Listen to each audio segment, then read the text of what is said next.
नमस्कार, मैं senior inspector Himanshu Rawat, crime petrol Dastak में आपका स्वागत करता हूं। एक अजीब केस आया था हमारे पास। मान लीजिए आपको चोट लगी है, सारी दुनिया कह रही हो कि आपको चोट लगी है, आपको भी दिख रहा हो कि आपको चोट लगी है, लेकिन आप ये मानने को तैयार ही नहीं कि आपको चोट लगी है। ऐसे इंसान को क्या कहेंगे आप? पागल? हम जिस केस के बारे में बात कर रहे हैं उस केस में कोई पागल नहीं था, लेकिन हालात ऐसे थे कि कोई भी पागल हो सकता था, क्योंकि अपराध चीख चीख के दस्तक दे रहा था, लेकिन सुनने को कोई भी तैयार नहीं था।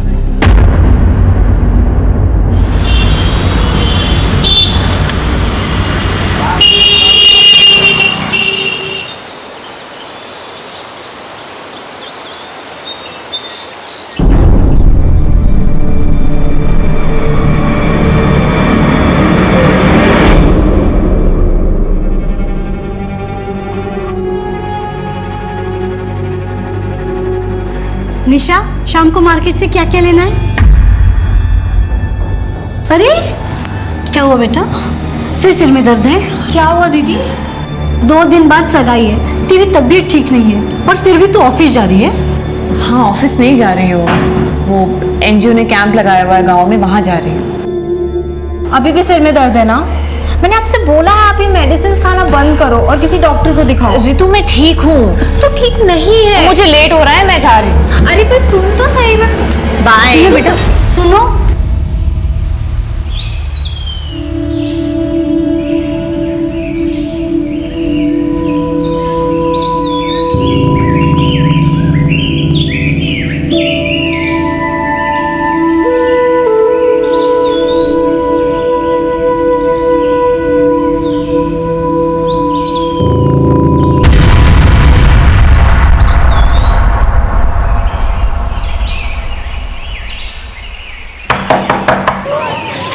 नमस्ते दीदी। कैसी हो सलमा? मैं ठीक हूँ दीदी। अच्छा, ये लो। दीदी, इसके साथ कोई दवा भी होती तो दे देती। आजकल ना हमको बहुत चक्कर आ रहे हैं। सुना है कि तुम फिर से प्रेग्नेंट हो। अगर सही टाइम पे अपने पति को रोकती ना तो आज ये दिन नहीं आता सलमा। पहले से ही 3 बच्चियां हैं तुम्हारी और अब ये चौथा। अपनी सेहत पे ध्यान नहीं दोगी ना तो किसी दिन मर जाओगी। अब हम क्या करें दीदी, आप तो सब जानती ही हैं ना, और ये पहले भी। खैर, आप हमारी फिक्र छोड़िए, हमें कुछ नहीं होगा, बस हमें कोई दवा दे दीजिए। ये लो, ध्यान रखना अपना।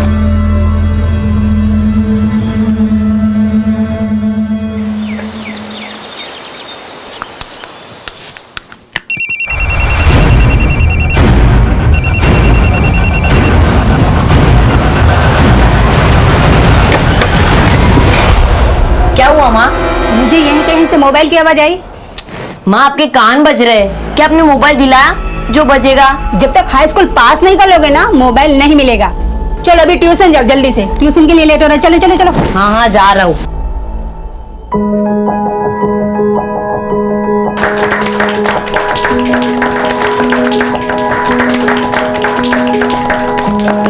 कैलाश, तरुण नहीं आया? नहीं भाई, सबसे ज्यादा तबीयत खराब थी।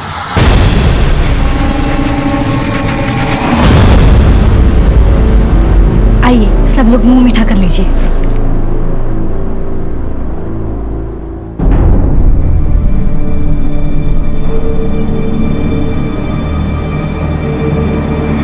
निशा, तुम ठीक हो? निशा, निशा, निशा, क्या हुआ? तबीयत ठीक है ना बेटा? हाँ, पानी लाना। हाँ, वो बस चक्कर आ गया था। क्या कह रहा है अग्रवाल? वही बोल रहा हूँ जो ये रिपोर्ट कह रही है। निशा 1 महीने की प्रेग्नेंट है।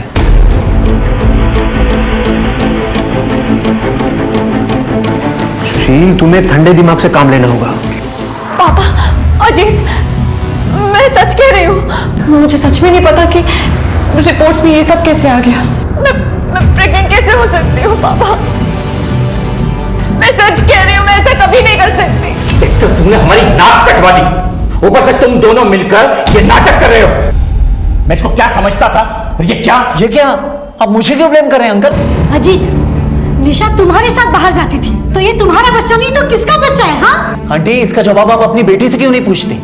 माँ पापा आप लोग मेरा यकीन कीजिए प्लीज, मैंने ऐसा किसी के साथ नहीं किया है, ना ही अजीत के साथ और ना ही किसी और के साथ। अब बोलिए, अब क्या बोलेंगे आप? किसी और का बच्चा, आप लोग मेरे मत्थे मर रहे हैं। मेरी माँ तो पहले ही इस शादी के खिलाफ थी, और अब तुम्हारी ये हरकतें देखकर ना मुझे तो ऐसा लग रहा है कि मैं ही बेवकूफ था जो तुमसे शादी करने जा रहा हूं। ये क्या कह रहे हो अजीत? प्लीज मेरा विश्वास करो। विश्वास? धोखा तुमने दिया है निशा, विश्वास की बात ना करो तो ही बेहतर है। अरे शर्म आनी चाहिए तुम्हें। और अब ना मुझे तुमसे कोई रिश्ता नहीं रखा। अजीत, अजीत मेरी बात सुनो। पापा दीदी की तबीयत खराब है, और वैसे भी ये भी तो हो सकता है कि डॉक्टर ने रिपोर्ट्स गलत दे दी हो। पापा तू मुझे समझाएगी क्या सही और क्या गलत? तू जानती थी ना सब इसके बारे में? बोल निशा, तू बता किसके साथ मुंह काला किया तूने? किसी के साथ नहीं पापा, आप समझ क्यों नहीं रहे? मुझे लगता है मेरे साथ किसी ने कुछ गलत किया है, हमें पुलिस में कंप्लेंट करनी चाहिए। दिमाग खराब हो गया तेरा? क्या बताएगी पुलिस को कि कोई भूत आया था और उसने ये सब किया है तेरे साथ? एक बात कान खोल के सुन ले, ये रिश्ता टूटना था, टूट गया। अब मैं और बेइज्जती बर्दाश्त नहीं करूंगा। परसों डॉक्टर का अपॉइंटमेंट है, इस बच्चे का अबॉर्शन करो और ये किस्सा यहीं खत्म करो।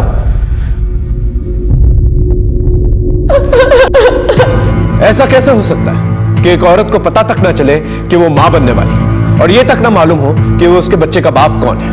Is it possible? ये एक ऐसा सवाल था जो हमें शॉक कर रहा था, और जो जवाब हमें मिला वो और भी शॉकिंग था। खतरे की दस्तक घर की चौखट तक पहुंच चुकी थी, जो सबको सुनाई दे रही थी, लेकिन इससे पहले कोई कुछ सोचता समझता एक खतरनाक मोड़ आ गया।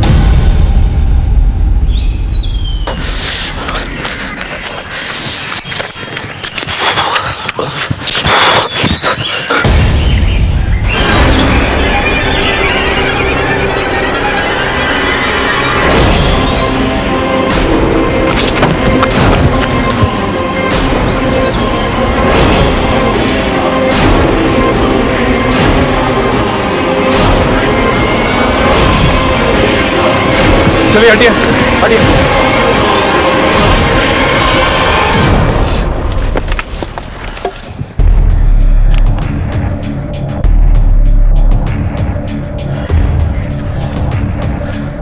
आसपास अच्छे से चेक करो। लाश को सबसे पहले किसे देखा? सर मैंने देखा सर। यहाँ क्या कर रहे थे इस वक्त? सर मैं सुबह हल्का होने आया था सर। सर गला घोट के मारा गया।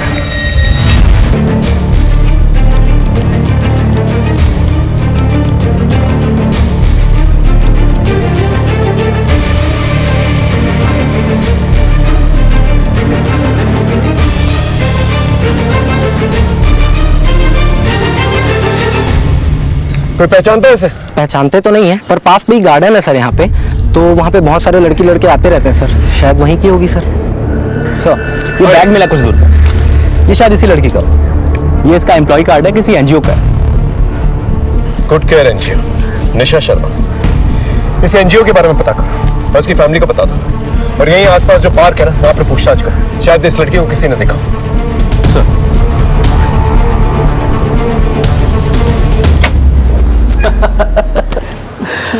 अरे सॉरी। अरे कोई बात नहीं, thank you. Thank you. Okay.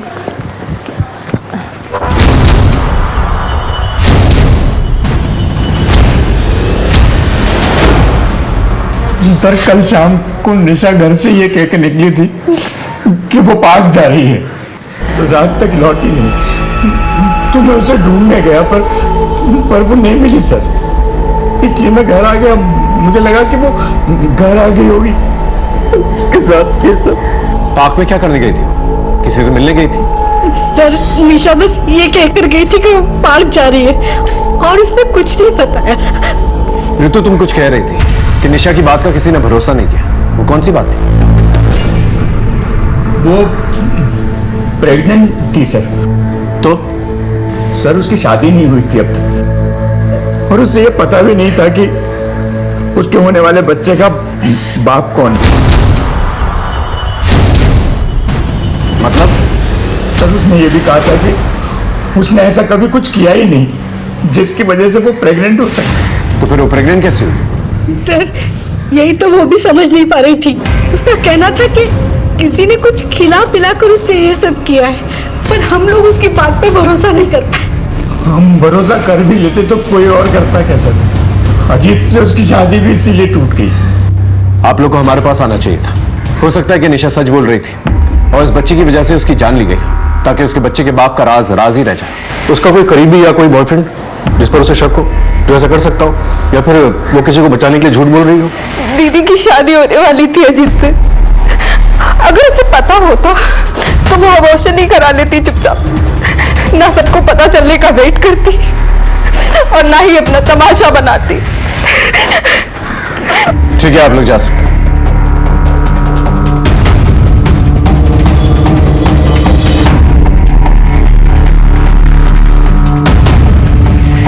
Sir, जिस जगह निशा की लाश मिली वो जगह पार्क के काफी नजदीक है। मैंने पार्क के स्टाफ से चेक किया, लेकिन किसी ने भी निशा को नहीं पहचाना।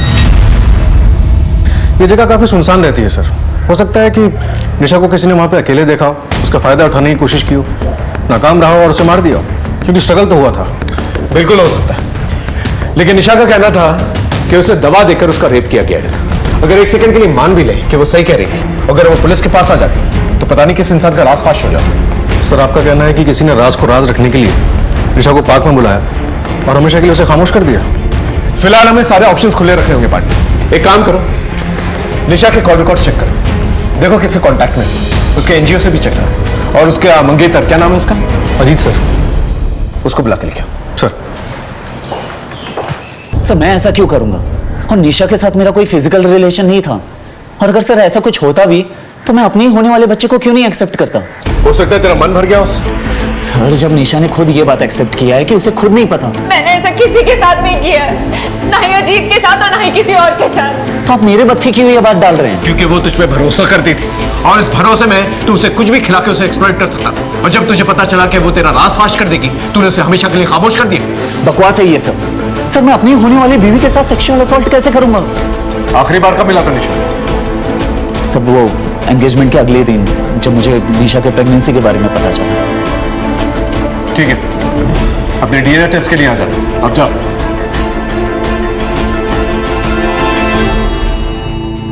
निशा की लाइफ में अजीत के अलावा कोई और भी था? जी सर, अजीत से उसकी एंगेजमेंट होने से पहले उसका अफेयर नमित के साथ चल रहा था। नमित? वो भी हमारी एनजीओ का टीम लीडर था। 1 साल के रिलेशनशिप के बाद दोनों का ब्रेकअप हो गया था। निशा की शादी का पता चलते ही उसने जॉब छोड़ दी थी। कब छोड़ी उसने जॉब? 1 महीने पहले। फिलहाल कहाँ जॉब करता है पता है? जी सर। सर, निशा के एक्स बॉयफ्रेंड के नए ऑफिस में बात हुई थी। 22 तारीख को वो देहरादून के लिए निकला था, ऑफिशियल टूर पे। इंटरेस्टिंग। निशा का भी मर्डर 20 तारीख को ही हुआ। और सर, ये निशा के पोस्टमार्टम की प्रिलिमिनरी रिपोर्ट, इसके हिसाब से निशा की बॉडी में हैवी सेडेटिव के ट्रेसेस मिले हैं। इसका मतलब निशा बिल्कुल सही कह रही थी, कोई उसे सेडेटिव्स देके मोलेस्ट कर रहा था, तभी उसे पता नहीं चला उसके बच्चे का बाप कौन है। इस नमित को उठा के लेके आओ। और सेडेटिव्स का नाम सर्टेन होते ही उसे ट्रेस करना शुरू हुआ। सर, ये निशा के कॉल रिकॉर्ड्स हैं। इसमें ज्यादातर कॉल तो फैमिली और ऑफिस से ही है। सर, जो निशा को लास्ट कॉल की गई थी वो पार्क के पास के गांव जैतपुर से की गई थी। किसने किया था ये कॉल? सर, ये नंबर किसी सलमा नाम की औरत के नाम पर रजिस्टर्ड है।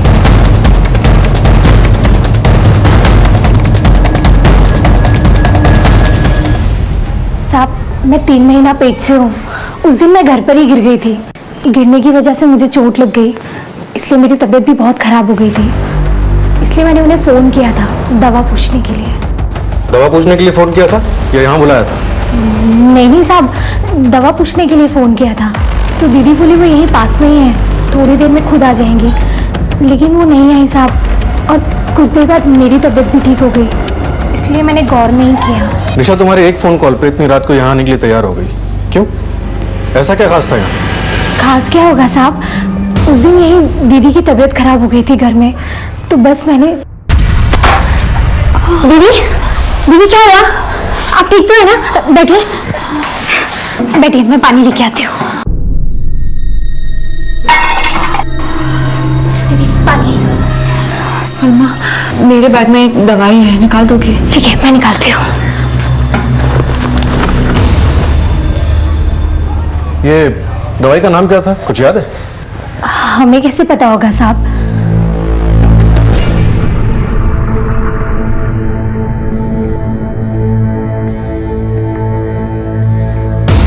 पर हाँ साहब, नीली गोली थी एक। हो सकता है सर, इस दवा के ट्रेसेस निशा की बॉडी से मिले हों। नहीं, निशा ऐसे सेडेटिव्स क्यों लेगी जो उसे बेहोश कर दे? और उसने दवाई यहाँ आकर खाई थी, और अगर वो सेडेटिव्स के बारे में जानती भी थी तो वो यहाँ खाकर यहाँ बेहोश होती है। निशा के घर जाकर पता करना पड़ेगा।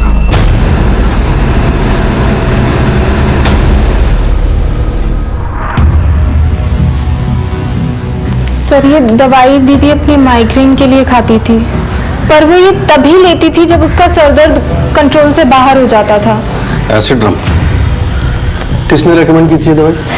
सर, ये दवाई निशा बहुत टाइम से ले रही थी और हमारे एक फैमिली डॉक्टर ने इसे रेकमेंड की थी। उस डॉक्टर का एड्रेस चाहिए हमें। ये दवाई लैब में भेजो और देखो सेडेटिव के ट्रेसेस के साथ मैच करती है कि नहीं। जी सर। लेकिन सर हुआ क्या है, कुछ पता चला है क्या? सुशील जी, पोस्टमार्टम रिपोर्ट के हिसाब से निशा की बॉडी में काफी हैवी बेहोशी की दवाई मिली है। इसका मतलब वो सही कह रही थी, उसे कोई दवाई खिला के उसका रेप कर रहा था। मुझे लगता है मेरे साथ किसी ने कुछ गलत किया है। और शायद वो वाकई में नहीं जानती कि उसके बच्चे का बाप कौन है। हम चलते हैं। मेरी बच्ची सही कह रही थी, अगर हम उसकी बात पे ध्यान देते तो आज वो जिंदा होती। माँ,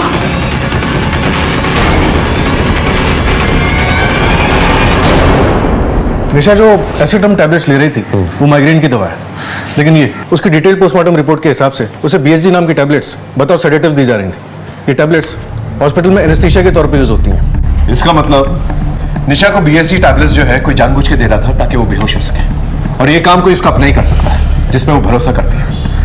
अगर ये सेडेटिव्स जनरल यूज के लिए नहीं है तो इसकी सेल और परचेज भी लिमिटेड ही होगी। एक काम करो पांडे, इस सेडेटिव्स के रिटेलर और डिस्ट्रीब्यूटर्स की लिस्ट बनाओ और पता करो कहां का डिस्ट्रीब्यूट किए गए। सर, हाँ यार, निशा का एक्स बॉयफ्रेंड नमित आया है। लेके आओ सर। निशा की शादी का सुनते ही नौकरी छोड़ दी और उसका मर्डर होते ही देहरादून चले गए। कोई खास वजह? कोई खास वजह नहीं थी सर, दूसरी कंपनी में प्रमोशन मिल रहा था, और रही देहरादून की बात तो वो तो पहले से ही प्री प्लान था। प्री प्लान था या प्री प्लान किया? सर, आप मुझ पे गलत शक कर रहे हैं। हमारा ब्रेकअप जरूर हुआ था, लेकिन मेरे दिल में निशा के लिए ऐसा कुछ भी नहीं था। वो बहुत ही अच्छी लड़की थी। तो ब्रेकअप क्यों किया? सर वो नमित, समझ में नहीं आ रहा है क्या ना मतलब ना? एक तो तुम्हारे नखरे झेलो, ये ना करो वो ना करो, जॉब ना करो, ऊपर से ये सब। तो क्या झेल रही हो मेरे नखरे? अगर इतनी प्रॉब्लम है मुझसे तो खत्म करो ना सब। जब रिश्तों में मिलावट आ जाए ना तो ऐसे रिश्ते खत्म हो जाना ही बेहतर है। सर, रिश्ता खत्म होने के बाद मुझे अपनी गलती का एहसास हुआ और मैंने निशा से माफी भी मांगी थी, और निशा ने मुझे माफ भी कर दिया। माफी मांगकर कोई भी रिश्ता फिर से कायम किया जा सकता है, लेकिन जब तुझे पता चला कि वो प्रेग्नेंट है, तूने हमेशा के लिए उसे खामोश कर दिया। 1 साल का रिलेशन था हमारा, जब उसने मुझे तब अपने पास नहीं आने दिया तो अब क्यों आने देती? इतनी अच्छी लड़की के साथ ऐसा कौन कर सकता है? जानता है किसी को? सर, जहां निशा की लाश मिली थी उसी गांव में हमारा 2 महीने पहले एनजीओ का कैंप लगा था। वहां पर तूने बच्ची के हाथ में ये दिया, आके मुझसे पूछा कि अब्बू इसका क्या करते हैं? बोल, 10 साल की बच्ची है, क्या जवाब दूं इसका मैं? बोल। अरे पर लोगों में जागरूकता होना भी जरूरी है। मैडम जी, आपकी जागरूकता गई तेल लेने। अगली बार से अगर मेरी बीवी या बच्ची के आसपास नजर आई तो काट के नाले में फेंक देंगे, समझी? कौन सा गांव था? जैतपुर। ठीक है, तुम जा सकते हो। डीएनए टेस्ट के लिए सिविल हॉस्पिटल पहुंच जाना। हम निशा के मर्डर तक पहुंचने के लिए कड़ी से कड़ी जोड़ रहे थे और एक नाम सामने आया, जावेद। लेकिन जावेद तक पहुंचने से पहले ही एक ऐसा मोड़ आया जिसने हमें भी चक्रव्यूह में डाल दिया। अरे कोई है बाहर? दरवाजा खोलो।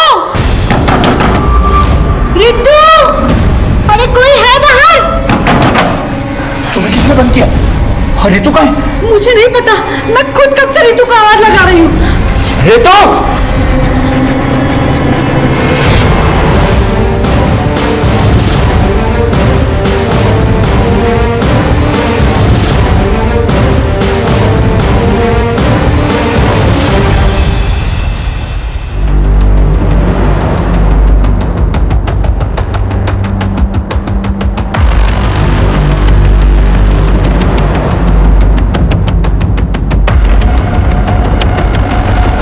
पांडे ये सुसाइड नहीं, मर्डर है। मार्क्स जो है ऊपर की तरफ नहीं बल्कि साइड में जाते हैं, यूं देखो, पैरेलल। इसका मतलब इसका गला घोट के मारा गया है और फिर बाद में फांसी पे लटकाया गया ताकि सुसाइड की शक्ल दी जा सके। पांडे घर का हर एक कोना छान मारा और बॉडी को पोस्टमार्टम के लिए भेजना। सर चलो।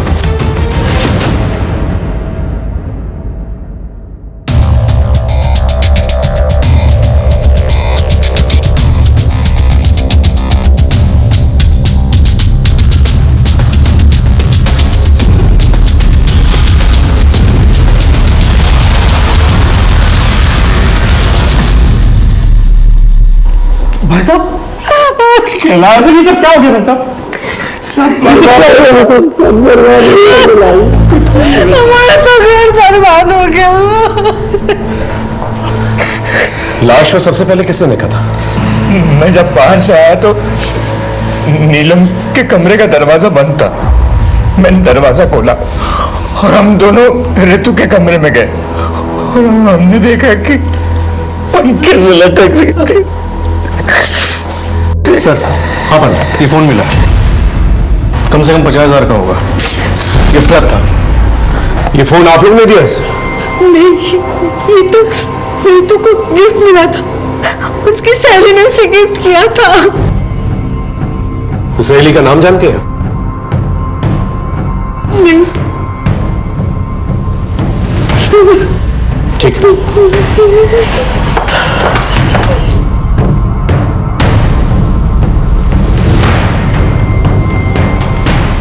ऋतु को पूरा यकीन था कि निशा बिल्कुल सच बोल रही थी। इसका मतलब ऋतु को मालूम था कि कुछ ना कुछ हुआ है। इससे पहले वो अपना मुंह खोल पाते उसे हमेशा के लिए खामोश कर दिया गया ताकि निशा का राज हमेशा के लिए राज ही रह जाए।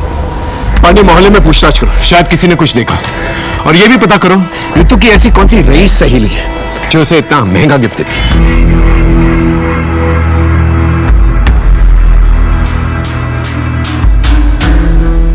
पांडे, इस रईस सहेली के बारे में कुछ पता चला?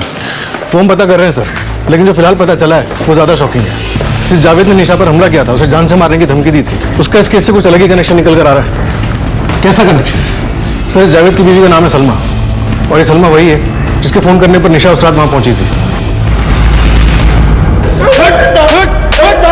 किया साहब, मैंने कुछ नहीं किया साहब। बोल बताता हूँ साहब, उसका जो है ना मेरे परिवार में बहुत ज्यादा दखल हो गया था साहब। उसकी बातें सीख के सलमा कहती थी कि बच्चे ना पैदा करो साहब। हद तो तब हो गई साहब जब उसने मेरी छोटी बच्ची को भी सिखाना चालू कर दिया साहब। बापू साहब बच्ची का गुस्सा आ गया था साहब। बस इसलिए अपने परिवार से दूर रखने के लिए साहब उसको मैंने धमकी दी थी साहब। दूर रखने के चक्कर में दुनिया से दूर कर दिया उसे? अरे नहीं नहीं नहीं नहीं नहीं नहीं नहीं साहब, नहीं नहीं। आप बताओ, ऐसा करना होता तो 1 महीने पहले करते साहब। सड़ने दो उसे जेल, जब इसे कुछ याद आएगा ना खुद बकेगा। माफ कर दीजिए साहब, माफ कर दीजिए साहब। सर आपकी बात सही थी, ऋतु ने सुसाइड नहीं किया, उसका मर्डर करके उसे फांसी पे लटकाया गया था। और एक बात सर, ये ऋतु भी निशा की तरह सेक्सुअली एक्टिव थी। कमाल, ये दोनों बहनें सेक्सुअली एक्टिव थी और दोनों का ही मर्डर हो जाता और माँ बाप को कुछ पता तक नहीं चला। इस ऋतु की बॉडी में सेडेटिव्स मिले हैं क्या? नहीं सर। मतलब इसका भी अफेयर था। हो सकता है कि ये दोनों बहनों का एक ही लड़के के साथ अफेयर था और इसी लड़के ने दोनों बहनों को मार दिया। सर ऋतु के दोस्तों से बात की थी, हाँ, कोई भी उसके बॉयफ्रेंड के बारे में कुछ नहीं जानता और ना ही कोई ये बता पाया कि वो फोन उसको किसने दिया होगा। कमाल है, उसका बॉयफ्रेंड था नहीं, उसके माँ बाप ने या उसके दोस्त ने मोबाइल फोन गिफ्ट नहीं किया, तो शायद ये फोन उसने खुद ही खरीदा। एक काम करो, मोबाइल फोन के IMEI नंबर से ना पता करो कि मोबाइल फोन कहां से परचेज किया गया और सुशील का DNA टेस्ट करवाओ। सुशील? लेकिन क्या वो ऐसा करेगा अपनी बेटियों के साथ? जिस दिन निशा का मर्डर हुआ था वो पार्क में था और ऋतु की भी लाश सबसे पहले उसी ने देखी। ये प्रेगनेंसी तो एक छलावा है, असल बात तो कुछ और है। ये ऋतु के कॉल रिकॉर्ड्स कब तक आएंगे? शाम तक आ जाएंगे सर।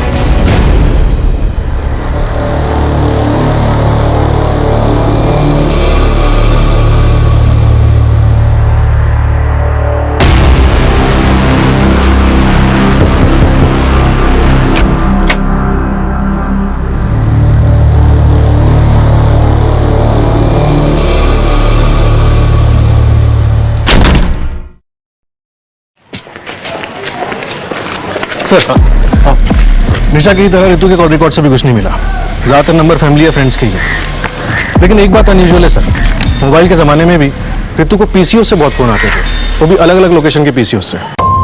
ये जो भी पीसीओ से ऋतु को फोन आते थे उन सबको क्रॉस चेक करो। देखो शायद किसी को कुछ याद हो कि ऋतु को कौन फोन किया करता था।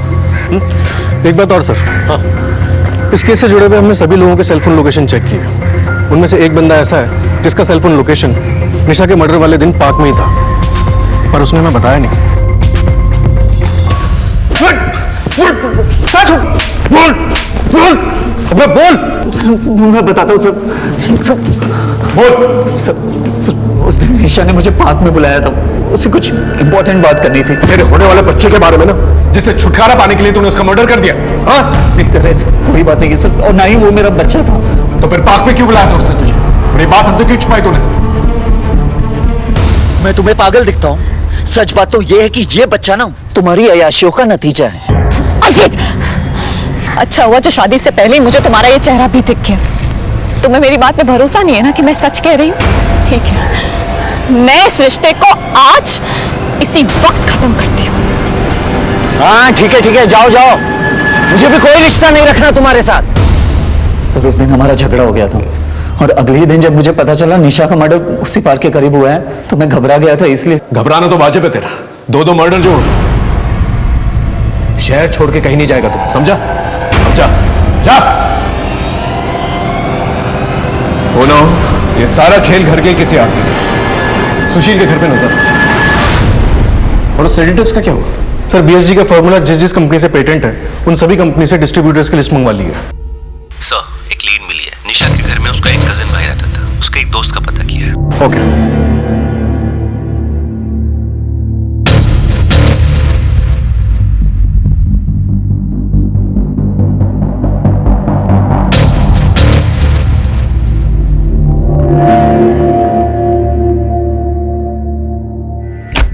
कब से आ रहा तू यहाँ पे? सर मेरा तो इस घर में आना जाना लगा ही रहता है, सारा सामान मेरे यहीं से तो जाता है। क्या हुआ सर? चल आजा, कुछ बातें करेंगे। सर 1 महीने पहले तक निशा का कजिन तरुण उनके साथ ही रहता था, मेरा दोस्त बन गया था, मगर 1 महीने पहले निशा ने उसको घर से निकाल दिया था। ये ले अपना बैग पकड़ और निकल यहाँ से। दीदी प्लीज दीदी। ठीक है दीदी आई रियली सॉरी दीदी, प्लीज छोड़ मुझे। दीदी प्लीज। तू तो शुक्र मना कि सब चाचा जी को पता और किसी को नहीं, और हाँ, जिसको जो बताना होगा मैं खुद बताऊंगी, समझ रहे तू? निकल यहाँ से। दीदी आई रियली सॉरी दीदी, प्लीज अब आगे से कभी नहीं होगा दीदी, सॉरी प्लीज। कोई सॉरी वॉरी नहीं दीदी। ये बैग पकड़ दीदी प्लीज और निकल यहाँ। प्लीज दीदी प्लीज निकल यहाँ से, समझ में नहीं आ रहा तुझे? दीदी प्लीज दीदी। तो तू क्या कहना चाहता है? तरुण ने किया है सब? मैं क्या बोलूं? सच बता वरना हलक से ना जुबान निकाल दूंगा। बोल। सर वो तरुण सर वो पोर्न वीडियो का बहुत शौकीन था, एडिक्ट था एकदम। मेरी ही दुकान से रिचार्ज करवाता और 4 दिन में ही पूरा इंटरनेट पैक खत्म कर देता था पोर्न वीडियो देखकर, मगर उसकी कोई गर्लफ्रेंड नहीं थी। तो क्या? बोल। हो सकता है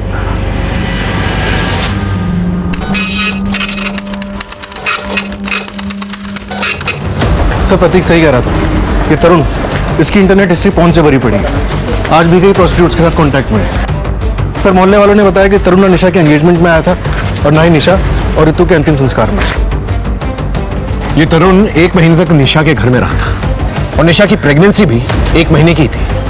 कहीं तरुण ने दवा देकर निशा को मोलेस्ट तो नहीं किया? और जब निशा को इस बारे में पता चला उसे तरुण को घर से बाहर निकाल दिया। लेकिन सर अगर तरुण ने ऐसा किया था तो वो निशा ही क्यों कह रही थी कि उसे पता नहीं उसके बच्चे का बाप कौन है? ये तो उसके परिवार वाले कह रहे हैं, लेकिन निशा ने अपने परिवार वालों को क्या कहा यह हमें पता लगाना है।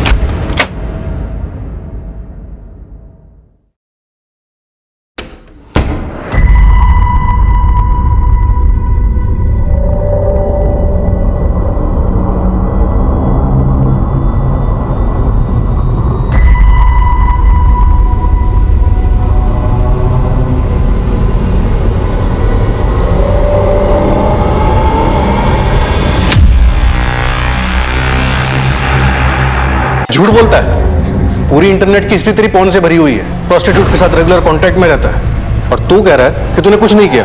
हाँ सर मैं प्रोस्टिट्यूट के कांटेक्ट में हूँ। लेकिन सर ये मेरी बीमारी का इलाज है।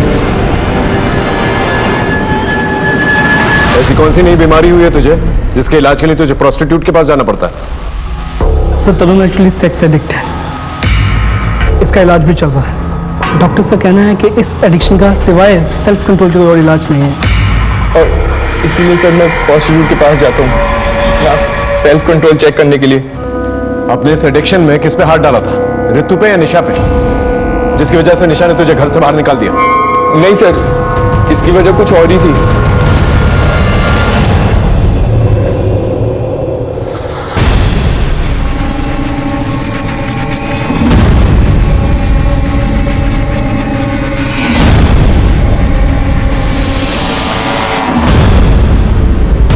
और सर मैं इसी इंसिडेंट के बाद अपने घर लौट आया था और निशा दीदी ने पापा को छोड़कर किसी और को ये बात नहीं कही थी। निशा रेड लाइट एरिया में क्या कर रही थी? सर वो तो मुझे नहीं पता, लेकिन जब मैं निशा दीदी के घर में रहता था तो कई बार कुछ अजीब गरीब हुआ था।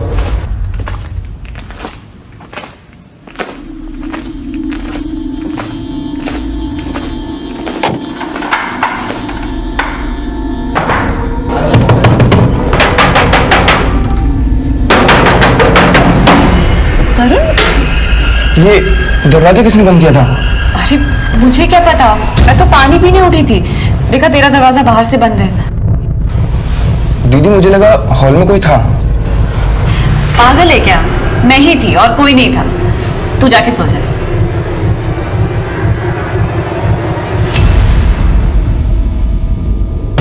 सर आई एम श्योर वहाँ कोई तो होता था। ये एक बार नहीं कई बार हुआ था। जब भी मेरा दरवाजा रात में बाहर से बंद होता था तो बाहर कोई ना कोई होता था और मेरे रूम का दरवाजा निशा दी या ऋतु में से कोई एक खोलती थी। ठीक है, तुम्हारा डीएनए टेस्ट करना होगा।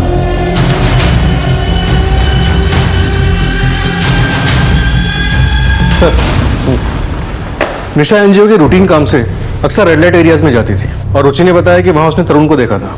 हो सकता है फैमिली की इज्जत बचाने के लिए उसने तरुण को घर से निकाल दिया। कोई तो था जो उस घर में आता जाता था और सर्टिफिकेट्स का इस्तेमाल भी हुआ। सर कब सर मैं ऋतु के कॉल डिटेल्स में मिले सभी पीसीओ को क्रॉस वेरीफाई किया तो भी पता नहीं चल पाया कि ऋतु को कौन कॉल करता है। लेकिन सर 5 पीसीओ ऐसे हैं जहां पे ऋतु को कॉल करने के बाद किसी दूसरे नंबर पर भी कॉल किया गया था। ये नंबर श्रीकांत गुप्ता था।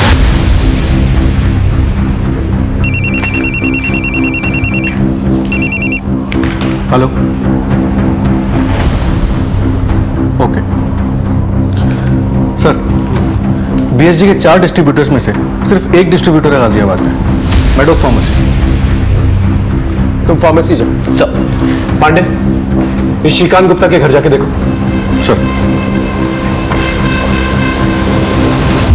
सर ये नंबर तो हमारा नहीं है। आपके आईडी पर रजिस्टर्ड है नंबर? मेरे आईडी पे? आप दोनों के अलावा कौन कौन रहता है घर में? सर घर में मैं, मेरी पत्नी और मेरा बेटा, बस।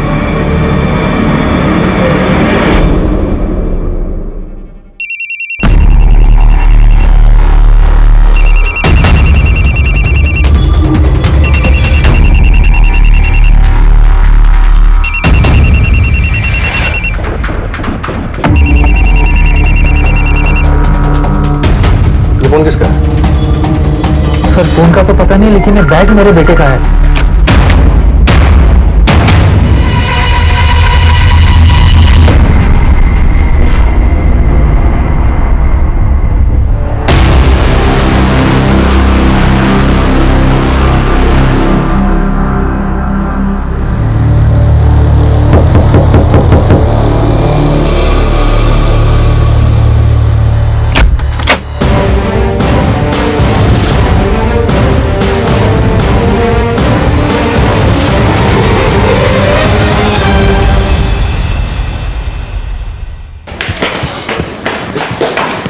आप बता सकते हैं इस बीएसजी दवा का डिस्ट्रीब्यूशन आपकी कंपनी में किसके जिम्मे है? वेट सर,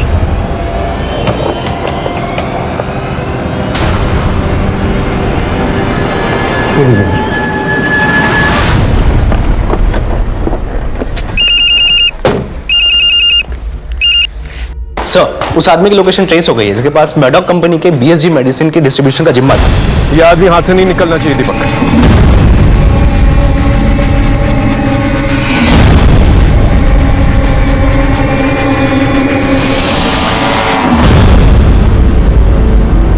ट्यूशन टीचर के साथ तुमने ऐसा क्यों किया? सर मुझे मोबाइल खरीदना था, लेकिन मेरे पापा मम्मी मान ही नहीं रहे थे। फिर एक दिन वो मुझे पार्क में मिला। उसने मुझसे कहा अगर मैं उसका एक काम कर दूं तो वो मुझे मोबाइल देगा। वो क्या काम करवाना चाहता था तुमसे? सर राहुल को उसने अपनी जाल में फंसा के मुझे ड्रग्स दिलवाए।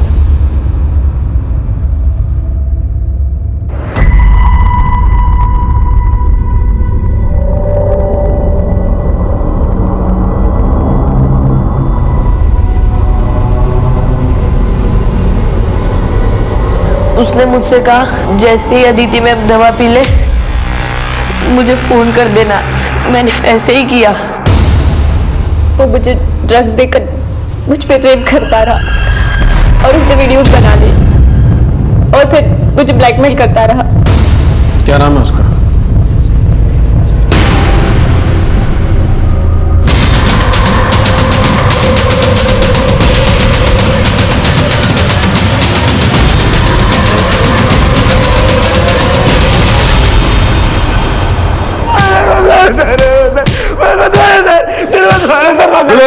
रुको, उठाओ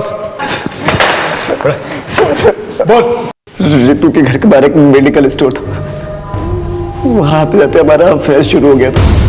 मैंने मेरे और रितु के बीच के कुछ प्राइवेट मोमेंट्स की वीडियोस रिकॉर्ड कर लिए थे। घर में सबके सो जाने के बाद वो सबके कमरों की कुंडी लगा देती थी ताकि कोई भी जागे तो मैं वहां से चला जाऊं।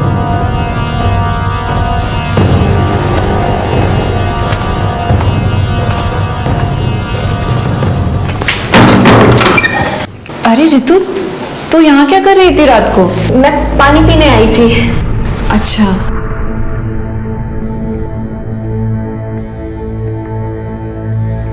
सर निशा की खूबसूरती के आगे रितु कुछ भी नहीं थी। मेरा मन टोल गया था। मेरे रितु को वीडियोस दिखा के धमकाया कि वो निशा के साथ फिजिकल होने में मेरी मदद करे। मेरी दी हुई दवा को निशा की माइग्रेन वाली दवा के साथ दे दी।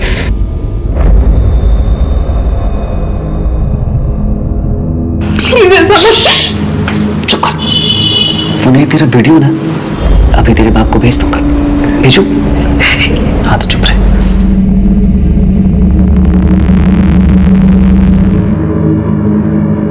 सब कुछ मेरे हिसाब से चल रहा था, मगर निशा प्रेग्नेंट हो गई और चीजें बदल गई।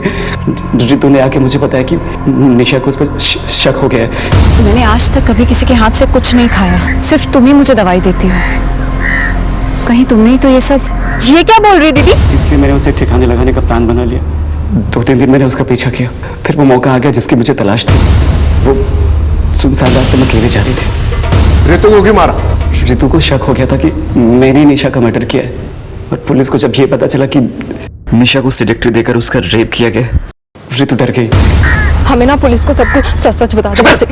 देख, किसी को कुछ भी पता नहीं चलेगा, बस तुम अपना मुंह बंद रखना। रितु इतने डर गई थी कि अगर पुलिस उससे एक बार भी पूछताछ करती तो वो सब कुछ उगल देती। पर मैं ये रिस्क नहीं लेना चाहता था।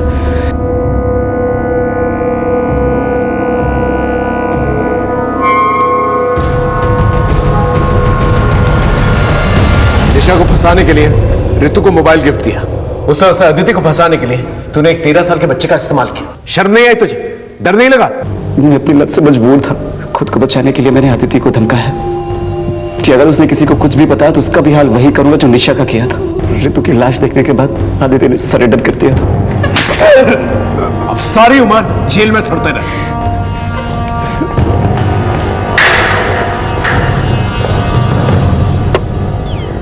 देखा आपने कितनी दस्तकें मिली। निशा का अपनी तबीयत को इग्नोर करना ये एक दस्तक थी। निशा का ये बार बार कहना कि उसे नहीं पता उसके बच्चे का बाप कौन है। मैं प्रेग्नेंट कैसे हो सकती हूँ पापा? और उसके फैमिली मेंबर्स को इस दस्तक को इग्नोर करना। निशा के माँ बाप को पुलिस की हेल्प लेनी चाहिए थी। मोबाइल फोन का सीक्रेटली इस्तेमाल करना ये भी एक बहुत बड़ी दस्तक थी। बच्चों पे नजर रखना बहुत जरूरी है, क्योंकि कोई भी उन्हें बहला फुसलाकर गलत काम करवा सकता है। अजय ने जब रितु को ब्लैकमेल करना शुरू किया तो वो पुलिस की मदद ले सकती थी, लेकिन वो चुप रही और अजय का शोषण सहती रही। और उसी चुप्पी की वजह से निशा भी अजय का शिकार बनी। इसलिए चौकन्ना रहना बहुत जरूरी है। फिर मिलेंगे एक नए केस के साथ। तब तक देखते रहिए क्राइम पेट्रोल दस्तक। मकसद बताना नहीं, बचाना है। इस तरह के और भी एपिसोड देखने के लिए हमारे चैनल को सब्सक्राइब करें और बेल आइकन दबाना ना भूलें।